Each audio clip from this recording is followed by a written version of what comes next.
my dears, and welcome back to my corner of the internet. I'm Shannon, and tonight we're going to be reading 2 more chapters of Emily of New Moon.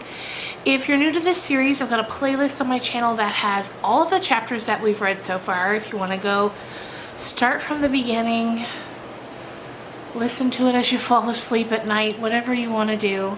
Or you can just pop in and listen for a little bit right now.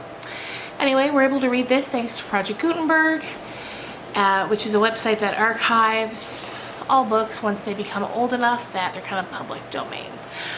So let's start tonight with chapter 21, and that is called Romantic But Not Comfortable. A certain thing happened at New Moon because Teddy Kent paid Ilsa Burnley a compliment one day, and Emily Starr didn't altogether like it. Empires have been overturned for the same reason. Teddy was skating on Blairwater and taking Ilsa and Emily out in turns for slides. Neither Ilsa nor Emily had skates. Nobody was sufficiently interested in Ilsa to buy skates for her, and as for Emily, Aunt Elizabeth did not approve of girls skating. New Moon girls had never skated. Aunt Laura had a revolutionary idea that skating would be good exercise for Emily and would, moreover, prevent her from wearing out the soles of her boots sliding. But neither of these arguments was sufficient to convince Aunt Elizabeth, in spite of the thrifty streak that came to her from the Burnleys. The latter, however, caused her to issue an edict that Emily was not to slide. Emily took this very hardly. She moped about in a woe-begone fashion, and she wrote to her father, "I hate Aunt Elizabeth. She is so unjust. She never plays fair." But one day Dr. Burnley stuck his head in the door of the New Moon kitchen and said gruffly, "What's this I hear about you not letting Emily slide?" "She wears out the soles of her boots," said Elizabeth. "Boots be—" The doctor remembered that ladies were present just in time. "Let the creature slide all she wants to. She ought to be out in the open air all the time. She ought." The doctor stared at Elizabeth ferociously. "She ought to sleep out of doors." Elizabeth trembled lest the doctor should go on to insist on this unheard-of proceeding. She knew that he had absurd ideas about the proper treatment of consumptives, and those who might become such. She was glad to appease him by letting Emily stay out of doors in the daytime and do what seemed good to her. If only he would say no more about staying out of doors at night, too. "He's much more concerned about Emily than he is about his own child," she said bitterly to Laura. "Ilsa's too healthy," said Aunt Laura with a smile. "If she were a delicate child, Alan might forgive her for being her mother's daughter." "Shh," said Aunt Elizabeth, but she shushed too late. Emily, coming into the kitchen, had heard Aunt Laura and puzzled over what she had said all day at school. Why had Ilsa to be forgiven for being her mother's daughter? Everybody was their mother's daughter, wasn't she? Wherein did the crime consist? Emily worried over it so much that she was inattentive to her lessons, and Miss Brownwell raked her fore and aft with sarcasm. It's time we got back to Blairwater, where Teddy was just bringing Emily in from a glorious spin clear round the great circle of ice. Ilsa was waiting for her turn on the bank. Her golden cloud of hair rolled her face and fell in a shimmering wave over her forehead under the faded little red tam she wore. Ilsa's clothes were always faded. The stinging kiss of the wind had crimsoned her cheeks, and her eyes were glowing like amber pools with fire in their hearts. Teddy's artistic perception saw her beauty and rejoiced in it. "Isn't Ilsa handsome?" he said. Emily wasn't jealous. It never hurt her to hear Ilsa praised. But somehow she did not like this. Teddy was looking at Ilsa altogether too admiringly. It was all, Emily believed, due to that shimmering fringe on Ilsa's white brows.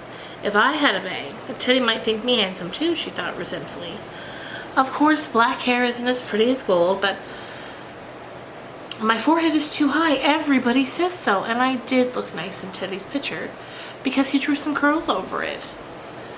The matter rankled. Emily thought of it as she went home over the sheen of the crusted snowfield, slanting to the light of the winter sunset, and she could not eat her supper because she did not have a bang.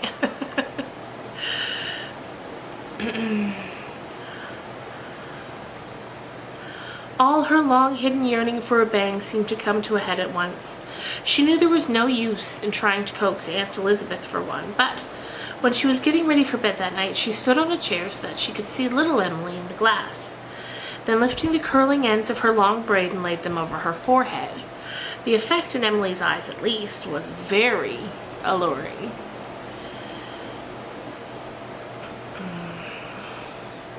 She suddenly thought, what if she cut a bang herself? It would only take a minute, and once it was done, what could Aunt Elizabeth do? She'd be angry and doubtless inflict some kind of punishment, but the bang would be there, at least until it grew out. Emily, her lips set, went for the scissors. She unbraided her hair and parted the front tresses. Snip, snip went the scissors. Glistening locks fell at her feet, and in a moment Emily had her long-desired bangs. Straight across her brows fell the lustrous, softly curving fringe. It changed the whole character of her face. It made it arch, provocative, elusive. For one brief moment, Emily gazed at her reflection in triumph. And then sheer terror seized her. What had she done? How angry Aunt Elizabeth would be. Conscience suddenly awoke and added its pang also. She had been wicked. It was wicked to cut a bang when Aunt Elizabeth had forbidden it. Aunt Elizabeth had given her a home at New Moon. Hadn't Rhoda Stewart that very day in school twitted her again with living on a charity? She was repaying her by disobedience and ingratitude. A star should not have done such a thing. In a panic of fear and remorse, Emily snatched the scissors and cut the bang off. Cut it close against the hairline. Worse and worse. Emily beheld the result in dismay. Anyone could see that a bang had been cut, so Aunt Elizabeth's anger was still to face, and she had made a terrible fright of herself. Emily burst into tears, snatched up the fallen locks and crammed them into the wastebasket, blew out her candle, and sprang into bed just as Aunt Elizabeth came in. Emily burrowed face downward in the pillows and pretended to be asleep. She was afraid Aunt Elizabeth would ask her some question and insist on her looking up while she answered it. That was a Murray tradition. You looked people in the face when you spoke to them. But Aunt Elizabeth undressed in silence and came to bed. The room was in darkness, thick darkness. Emily sighed and turned over. There was a hot ginger in the bed. She knew, and her feet were cold, but she did not think she ought to have the privilege of the ginger. She was too wicked, too ungrateful.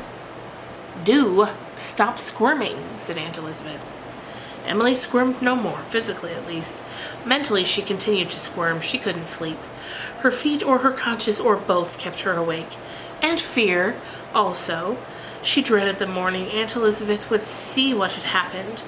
If it were only over, if the revelation were only over, Emily forgot and squirmed.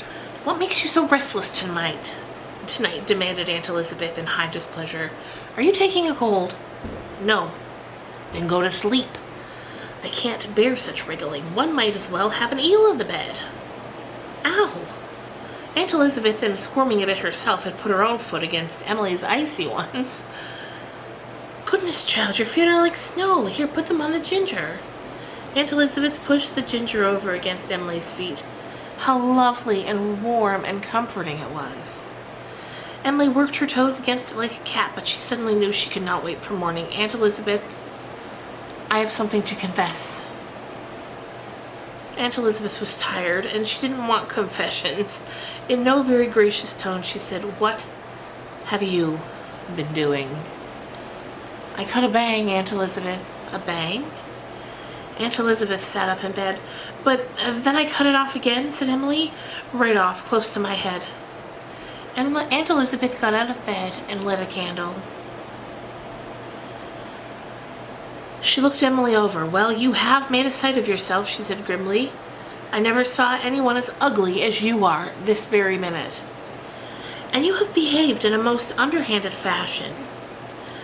This was one of the times Emily felt compelled to agree with Aunt Elizabeth. "I'm sorry," she said, lifting pleading eyes. "You'll eat your supper in the pantry for a week," said Aunt Elizabeth. "And you won't go to Uncle Oliver's next week when I go. I had promised to take you, but I shall take no one who looks as you do." This was hard. Emily had looked forward to Uncle Oliver's visit. But on the whole, she was relieved. The worst was over and her feet were getting warm, but there was one thing yet. She might as well unburden her heart completely while she was at it. There's another thing I ought to tell you. Aunt Elizabeth got into bed again with a grunt. Emily took it for permission to speak.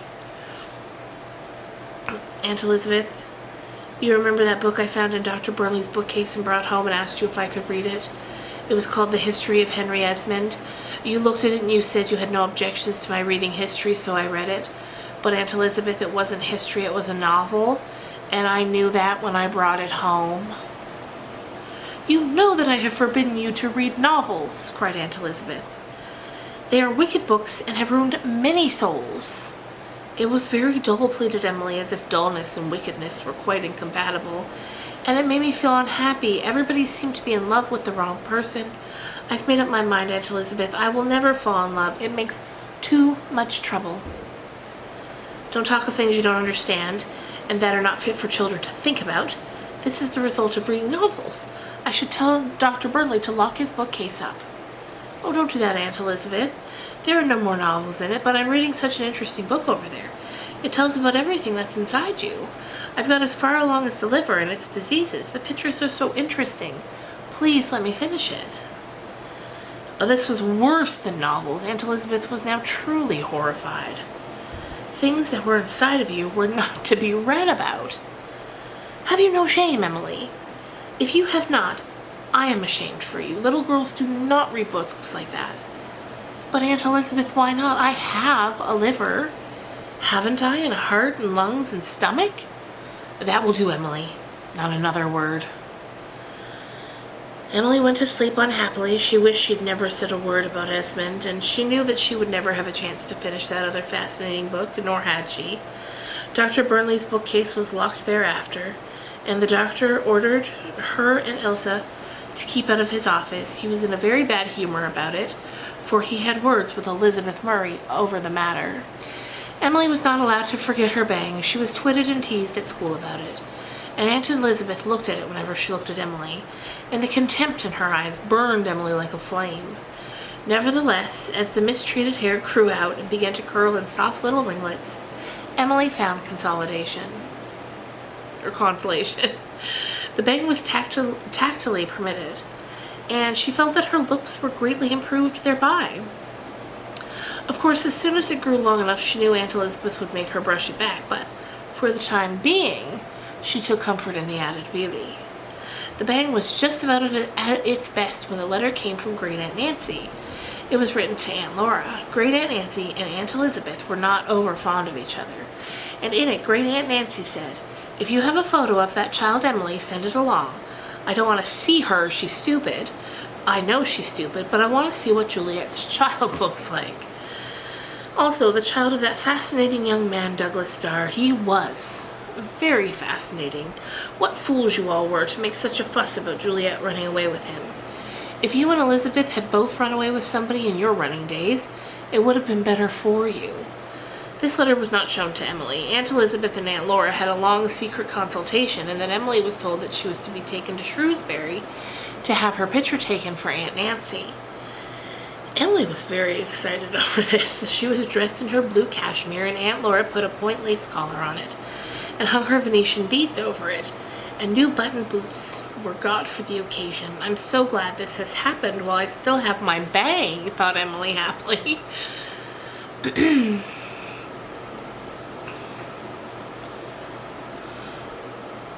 But in the photographer's dressing room, Aunt Elizabeth grimly proceeded to brush back her bang and pin it with hairpins. "Oh, please, Aunt Elizabeth, let me have it down," Emily begged, "just for the picture. After this, I'll brush it back." Aunt Elizabeth was inexorable. The bang was brushed back and the photograph taken, and when Aunt Elizabeth saw the finished result, she was satisfied. "She looks sulky, but she's neat, and there's a resemblance to the Murrays I've never noticed before," she told Aunt Laura. "That will please Aunt Nancy. She's very clannish under all her oddness." Emily would have liked to throw every one of the photographs in the fire. She hated them. They made her look hideous. Her face seemed to be all forehead. If they sent Aunt Nancy, that Aunt Nancy would think her stupider than ever. When Aunt Elizabeth did the photograph up in the cupboard and told Emily to take it to the office, Emily already knew what she meant to do. She went straight to the garret, took it out of the box, the watercolor Teddy had made of her. It was just the same size as the photograph. Emily removed the latter from its wrappings, spurring it aside with her foot. "That isn't me," she said sulkily. "I look sulky because I felt sulky about the bang, but I hardly ever look sulky, so it isn't fair." She wrapped Teddy's sketch up into cardboard and then sat down and wrote a letter. "Dear Aunt Nancy, Aunt Elizabeth had my picture taken to send you, but I don't like it because it makes me look too ugly, and I'm putting another picture in instead. An artist friend made it for me. It's just like me when I'm smiling and have a bang. I'm only lending it to you, not giving it to you, because I value it highly. Your obedient grandniece, Emily Bird Starr. P.S. I'm not so stupid as you think. P.S. number 2, I'm actually not stupid at all." Emily put her letter in with the picture, thereby unconsciously cheating the post office, and slipped out of the house to mail it. Once it was safely in the post office, she drew a breath of relief. She found the walk home very enjoyable. It was a bland day in early April, and spring was looking at you round the corners. The Wind Woman was laughing and whistling over the wet, sweet fields. Freebooting crows held conferences in the treetops. Little pools of sunshine lay in the mossy hollows. The sea was a blaze of sapphire, and beyond the golden dunes, the maples and lofty John's bush were talking about redbuds. Everything Emily had ever read of dream and myth and legend seemed a part of the charm of that bush. She was filled to her fingertips with the rapture of living. "Oh, I smell spring," she cried as she danced along the brook path, and then she began to compose a poem on it. Everybody who had ever lived in the world could string 2 rhymes together has written a poem on spring. It's the most be-rhymed subject in the world, and always will be, because of its poetry. It's incarnate itself. You can never be a real poet if you haven't made at least one poem about spring. Emily was wondering whether she would have elves dancing on the brookside by moonlight or pixies sleeping in a bed of ferns in her poem, when something confronted her at a bend in the path which was neither elf nor pixie, but seemed odd and weird enough to belong to some of the tribes of little people. Was it a witch? Or an elderly fae of evil intentions?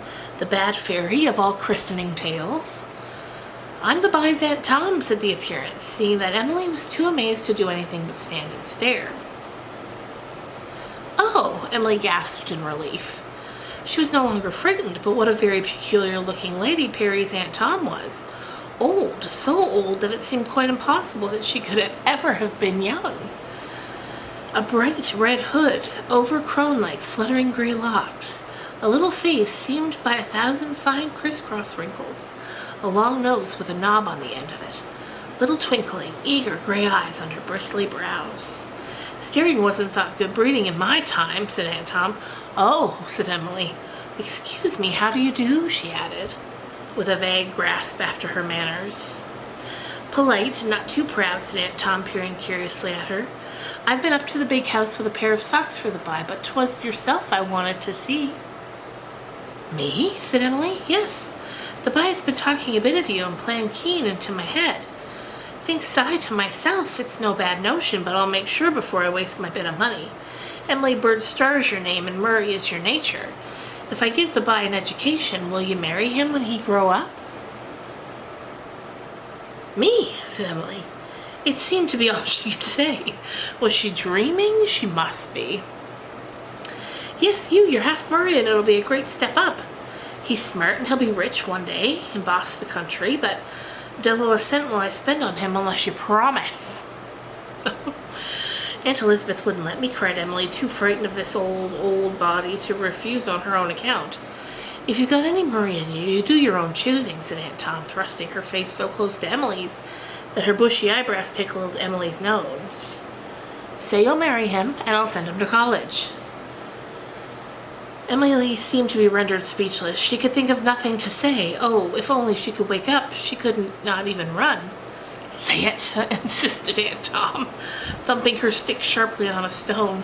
Emily was so horrified that she might have said something, anything, to escape. But at this moment, Perry bounded out of the spruce copse, his face white with rage. "You go home," he said furiously. "Now, my dear," quavered Aunt Tom deprecatingly, "I was only trying to do you a good turn. I was asking her to marry you after a bit." "I'll do my own asking." Perry was angrier than ever. "You've likely spoiled everything. Go home." Aunt Tom hobbled off, muttering, "Then I'll know better than to waste me bit of money. No Murray, no money." When she had disappeared down the brook path, Perry turned to Emily. From white, he had gone very red.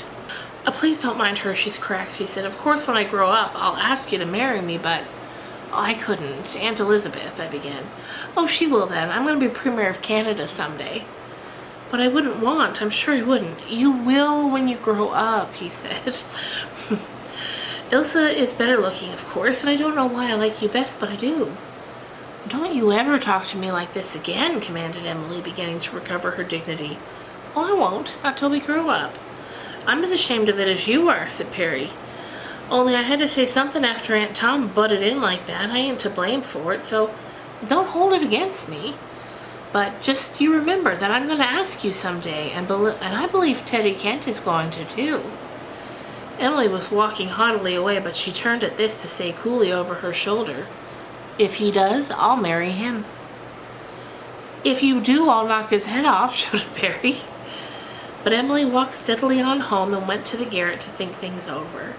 It has been romantic, but not comfortable, was her conclusion, and that particular poem on spring was never finished. Chapter 22, Wither Grange. No reply or acknowledgement came from Great Aunt Nancy, priest, regarding Emily's picture. Aunt Elizabeth and Aunt Laura, knowing Great Aunt Nancy's ways tolerably well, were not surprised at this, but Emily felt rather worried about it. Perhaps Great Aunt Nancy did not approve of what she had done, or perhaps she still thought her too stupid to bother with. Emily didn't like to lie under the imputation of stupidity. She wrote a scathing letter to Great Aunt Nancy on a letter bill, in which she did not mince her opinions as to that ancient lady's knowledge of the rules of etiquette. The letter was folded up and stowed away on the little shelf under the sofa. Elizabeth and Aunt Laura talked the matter over. Oh, skipped a line. The letter was folded up and stowed away, but it served its purpose in blowing off steam, and Emily had ceased to think about the matter when a letter came from Great Aunt Nancy in July. Elizabeth and Laura talked the matter over in the cookhouse, forgetful or ignorant of the fact that Emily was sitting on the kitchen doorstep just outside. Emily was imagining herself attending a drawing room of Queen Victoria, robed in white with ostrich plumes, veil and court train. She had just bent to kiss the Queen's hand when Aunt Elizabeth's voice shattered her dream as a pebble thrown into a pool scatters the fairy reflection. "What is your opinion, Laura, of letting Emily visit Aunt Nancy?" Emily pricked up her ears. What was in the wind now? "From her letters, she seems very anxious to have the child," said Aunt Laura.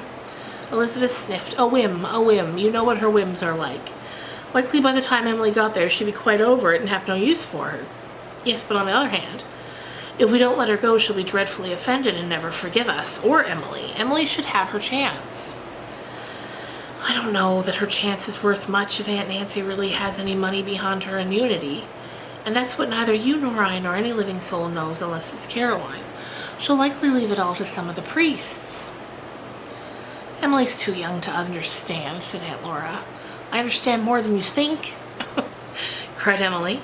Aunt Elizabeth jerked open the cookhouse door. "Emily, star, haven't you learned by this time not to eavesdrop?" "I wasn't. I thought you knew I was sitting here. I can't help my ears hearing. Why didn't you whisper? When you whisper, I know you're talking secrets, and then I don't try to hear them." "Am I going to Great Aunt Nancy's for a visit? We haven't decided," said Aunt Elizabeth. And that was all the satisfaction Emily got for a week. She hardly knew herself whether she wanted to go or not. Aunt Elizabeth had begun making cheese. New Moon was noted for its cheeses, and Emily found the whole process absorbing.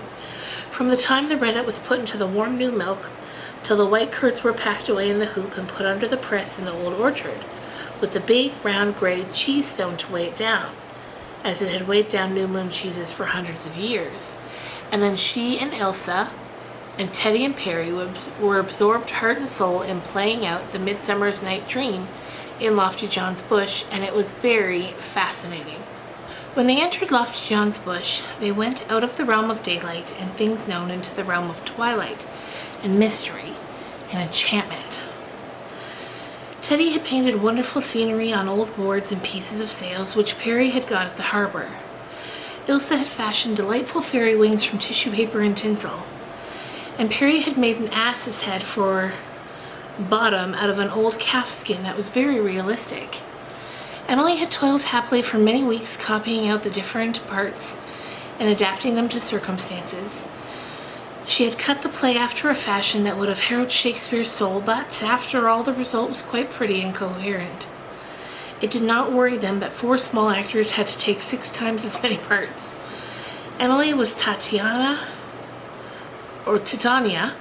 and Hermia, and a job lot of fairies besides. Ilse was Hippolyta and Helena, plus some more fairies. And the boys were anything that the dialogue required. Aunt Elizabeth knew nothing of it all. She would promptly have put a stop to the whole thing, for she thought play acting exceedingly wicked. But Aunt Laura was privy to the plot, and Cousin Jimmy and Lofty John had already attended a moonlight rehearsal. To go away and leave all this, even for a time, would be a hard wench. But, on the other hand, Emily had a burning curiosity to see Great Aunt Nancy, and Wither Grange, her quaint old house at Priest Pond, with the famous stone dogs on the gate posts. On the whole, she thought she would like to go, and when she saw Aunt Laura doing up her starched white petticoats, and Aunt Elizabeth grimly dusting off a small black nail-studded trunk in the garret, she knew before she was told that the visit to Priest Pond was going to come off. So she took out the letter she had written to Aunt Nancy, and added an apologetic postscript. Ilse chose to be disgruntled because Emily was going for a visit. In reality, Ilse felt appalled at the lonely prospect of a month or more without her inseparable chum. No more jolly evenings of play acting in Lofty John's bush, no more pungent quarrels. Besides, Ilse herself had never been anywhere for a visit in her whole life, and she felt sore over that fact. "I wouldn't go to Wither Grange for anything," said Ilse. "It's haunted." "It isn't." "Yes. It's haunted by a ghost you can feel and hear but never see." "Oh, I wouldn't be you for the world. Your great Aunt Nancy's an awful crank, and the old woman who lives with her is a witch. She'll put a spell on you. You'll pine away and die." "I won't. She isn't." "Is so. Why, she makes the stone dogs on the gateposts howl every night if anyone comes near the place." Ilse was not a born elocutionist for nothing. She then howled, "Hooroo!" and it was extremely gruesome. But it was daylight, and Emily was as brave as a lion in the daylight. "You're jealous," she said, and walked off. "I'm not, you blithering centipede," Ilse yelled after her, "putting on airs because your aunt has stone dogs on her gateposts. Why, I know a woman in Shrewsbury who has dogs on her posts that are 10 times stonier than your aunt's." But the next morning, Ilse was over to bid Emily goodbye and entreat her to write every week. Emily was going to drive to Priest Pond with old Kelly. Aunt Elizabeth was to have driven her, but Aunt Elizabeth wasn't feeling well that day, and Aunt Laura couldn't leave her. Cousin Jimmy had to work in the hay. It looked as if she could not go. But this was rather serious, for Aunt Nancy had been told to expect her that day, and Aunt Nancy did not like to be disappointed. If Emily did not turn up at Priest Pond on the day set, Great Aunt Nancy was quite capable of shutting the door in her face when she did appear, and telling her to go back home. Nothing less than this conviction would have induced Aunt Elizabeth to fall in with old Kelly's suggestion that Emily should ride to Priest Pond with him. His home was on the other side of it, and he was going straight there. Emily was quite delighted. She liked old Kelly and thought a drive in his fine red wagon would be quite an adventure. Her little black box was hoisted to the roof and tied there, and they went clinking and glittering down the New Moon Lane in fine style. The tins in the bowels of the wagon behind them rumbled like a young earthquake. "Get up, my nag, get up," said old Kelly. "Sure, and I always like to drive the pretty girls. And when's the wedding to be?" "Whose wedding?" "Your own, of course." "I have no intention of being married immediately," said Emily, in a very good imitation of Aunt Elizabeth's tone and manner. "Sure, and you're a chip off the old block. Miss Elizabeth herself couldn't have said it better. Get up, get up." I only meant, said Emily, fearing that she had insulted old Kelly, that I'm too young to be married. The younger the better, the less mischief you'll be after working with. Them come hither eyes, get up. So we'll let him go his own sweet will. There's a bag of swathies for you. Old Kelly always treats the ladies. Come now and tell me about him. About who? But Emily knew quite well. You're a beau, of course. I don't have any beau, Mr. Kelly. I wish you wouldn't talk to me about such things. Sure, and I won't if 'tis a sore subject. Don't be minding if you haven't got one. There'll be scads of 'em after a while. And if the right one doesn't know what's good for him, just come to old Kelly and get some toad ointment. Toad ointment. It sounded horrible. Emily shivered, but she would rather talk about toad ointment than her beau. What's that for? Well, it's a love charm, said old Kelly mysteriously. Put a little smooch of it on his eyelids, and he's yearn for life, with never a squint at any other girl. Well, that doesn't sound very nice, said Emily. How do you make it? You boil 4 toads alive until they're good and soft, and then mash... Stop, implored Emily, putting her hands to her ears. I don't want to hear any more. You couldn't be so cruel. Cruel, is it? You were after eating lobsters this day that were boiled alive. I don't believe it. I don't. And if it's true, I'll never eat one again. Oh, Mr. Kelly, I thought you were a nice, kind man, but those poor toads. Girl, dear, it was only a joke. And you won't be needing toad ointment to win your lad's love. Wait you now. I've something in the till behind me for a present for you. Old Kelly fished out a box which she put into Emily's lap, and she found a dainty little hairbrush in it. Look at the back, said old Kelly. You'll see something handsome. All the love charm you'll ever need. Emily turned it over. Her own face looked back at her from the little inset mirror, surrounded by a scroll of painted roses. Oh, Mr. Kelly, how pretty. I mean the roses, she cried. Is it really from me? Thank you. Now I can have Emily in the glass whenever I want her. Why, I can carry her around with me, and you were really only in the fun about the toads?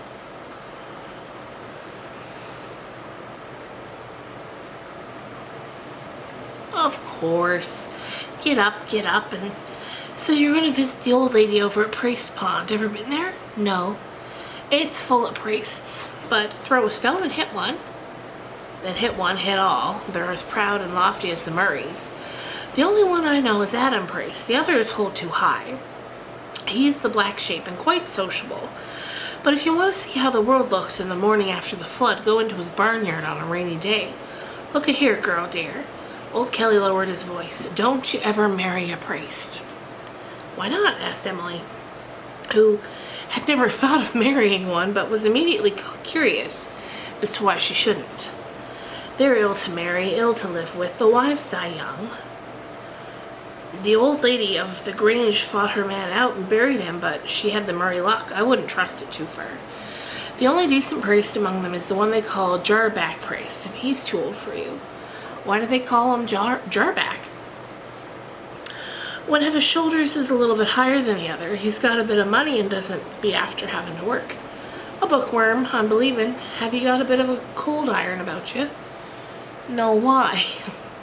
You should have. Old Caroline Priest at the Grange is a witch if ever there was one. Why, that's what Ilse said, but there's no such things as witches really, Mr. Kelly. Maybe that's true, but it's better to be on the safe side. Here, put this horseshoe nail in your pocket, and don't cross her if you can help it. You don't mind if I have a bit of a smoke, do you? Emily didn't mind at all. It left her free to follow her own thoughts, which were more agreeable than old Kelly's talk of toads and witches. The road from Blairwater to Priest Pond was a very lovely one, winding along the Gulf shore, crossing fir-fringed rivers and inlets, and coming ever and anon on one of the ponds for which that part of the North Shore was noted. Blairwater, Dairy Pond, Long Pond, 3 ponds, where 3 blue lakelets were strung together like 3 great sapphires, held by a silver thread, and then Priest Pond, the largest of all, almost as round as Blairwater. As they drove towards it, Emily drank in the scene with avid eyes. As soon as possible, she must write a description of it. She had packed the Jimmy Blank book in her box, just for such purposes. The air seemed to be filled with opal dust, over the great pond and the bowery summer homesteads around it. A western sky of smoky red was arched over the big Malvern Bay beyond. Little gray sails were drifting along by the fir-fringed shores. A sequestered side rose, fringed thickly with young maples and birches, led down to Wither Grange. How damp and cool the air was in the hollows, and how the ferns did smell. Emily was sorry when they reached Wither Grange and climbed in between the gateposts, whereon the big stone dog sat very stonily, looking grim enough in the twilight. The wide hall door was open, and a flood of light streamed out over the lawn. A little old woman was standing in it. Old Kelly seemed suddenly in something of a hurry. He swung Emily and her box to the ground, shook hands hastily, and whispered, "Don't lose that bit of the nail. Goodbye. I wish you a cool head and a warm heart," and was off before the little old woman could reach them. "So this is Emily of New Moon," Emily heard a rather shrill, cracked voice saying. She felt a thin, claw-like hand grasp hers and draw her towards the door. There were no witches, Emily knew, but she thrust her hand into her pocket and touched the horseshoe nail all the same. And that is the end of chapter 22. I hope you guys enjoyed that. I hope you guys are having a great weekend, and I will see you tomorrow with another vlog. Bye, guys.